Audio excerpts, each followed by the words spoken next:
back to the channel, guys. David Harris here, and today we're here. Clapboards in the front, Cedars on all three sides, and we're gonna get to it right now. I'm about to put my 3% restrictor onto my pump, onto the restrictor manifold. Softwashfactory.com, guys, if you guys want to know. And then I think we're gonna switch it out and start showing you guys the Asahi valves on this pump here. Works just like your 12 volts, guys. Works great. If I pop off my water, I grab my bleach line. Oh, no. I grab my restrictor. Make sure it's the right one.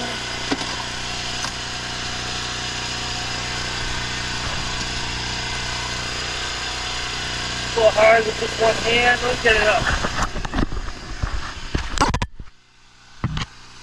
This one is hard to sell. That's nice and tight. How you want? 3% mix. Turn that on. Turn that on. Let's do that.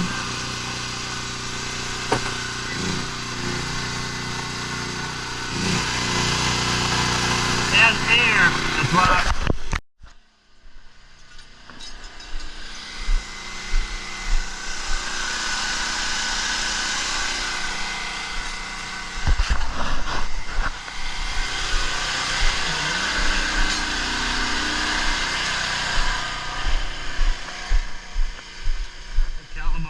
He's just rinse this up down.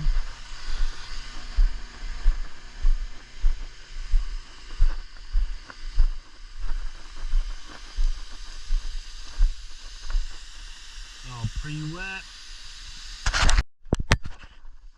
Alright, so we're going to do this part here. So we got this 6-foot wand. Shoot right over that. One thing we're going to watch out for is we have 3 skylights here.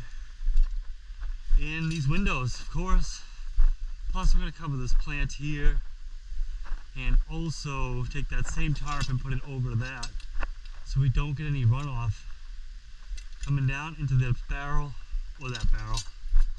Let's get it. Alright, now that we know what we're doing, speed it up 5 times. Alright, and basically I got my adjustable brass nozzle on this 6-foot aluminum wand. The 6-foot aluminum soft wash wand is the illest wand out, guys. We also have a 3-foot one as well, and I also have adapters to do like a 45 at the end, or you just get it for just a J-rod, or you can get them so you can link them all together and then add a J-rod at the end, or add the 45 plus the J-rod. Either way, I always keep at least 2, even 4 of them. I know that sounds ridiculous, but hey, you may lose one, right? 4 of them on the truck. And right here, guys, I'm going to be, see how I have cam locks on everything? I'm going to uncam lock the wand off the Suttner gun, the little poly gun. Take my tip off the end of the wand. Boom, I got a little shorty gun, right? And also, guys, so you guys know, again, 3% mix. And what we also do here is you always want to pre-wet everything. Everything. The windows, the siding, the trim, the decks, the flowers, the plants, everything. I don't care what it is. If it's in the way, wet it up, right? Going 3% and higher, you can damage a lot of stuff. Make sure it is always soaked. That's why I always have somebody with me, and it helps out a ton. If you guys are doing it by yourself, there are definitely tricks like using a lawn sprinkler or something hooked up to a garden hose so everything's getting nice and wet. That's good for like shrubbery, and it's very good when you're doing like a roof by yourself, especially too. You know, you throw in that 6% mix up there and no one's down below. At least you'll have a sprinkler getting something going on there, and then you can get down there, take like your pressure washer and really soak it, right? You should have pre-rinsed it either way, but still, you know, just to really flood it afterwards.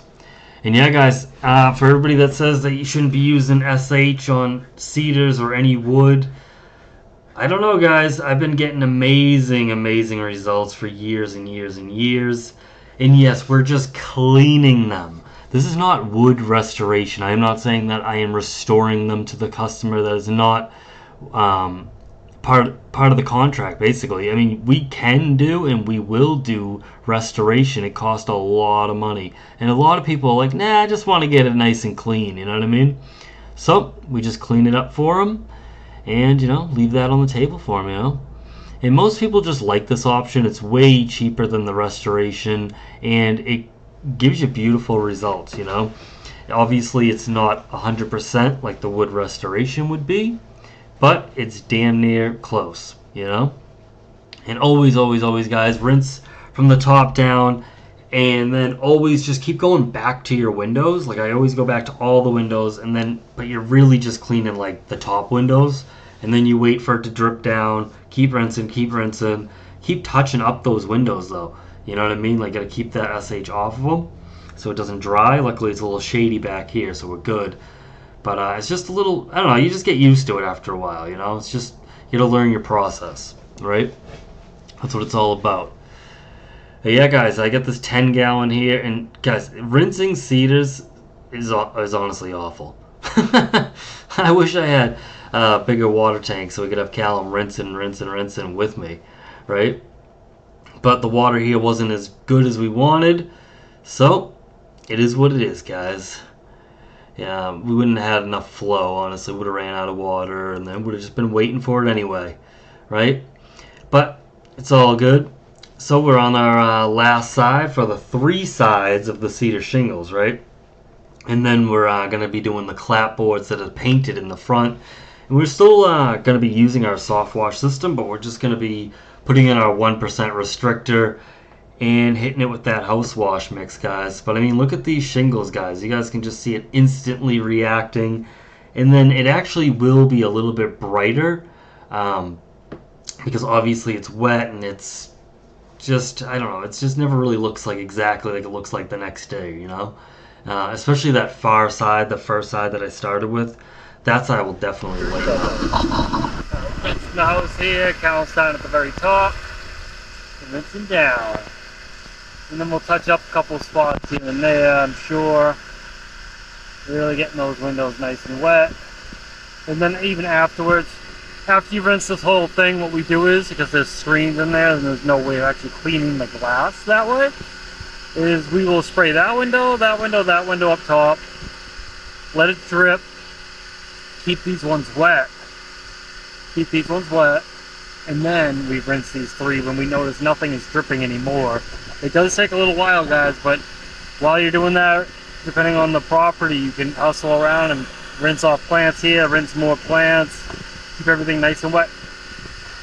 You guys can tell there's actually some paint on this too, guys. We're like stripping some paint off of this. It's just really worn. House looks killer though, compared to what it was, But yeah, there is some type of a paint on there that is getting ripped off of it. And the customer doesn't care. They're all happy. Yay. Alright guys, look, Callum's down there rinsing that whole side. We're going to be up here. Just taking a look, see what we're going to get ready for these clapboards. We're going to brighten up that wood going around the doors there. That's all set. Probably take this thing here down. And that gutter there is really dirty. Got some lichen on it. Hit that with that 3% mix we were using. But let's go change our restrictor over to a 1% restrictor so we can get that house wash mix going. And dump my 3% right here and fixing up a gutter over there. So let's go.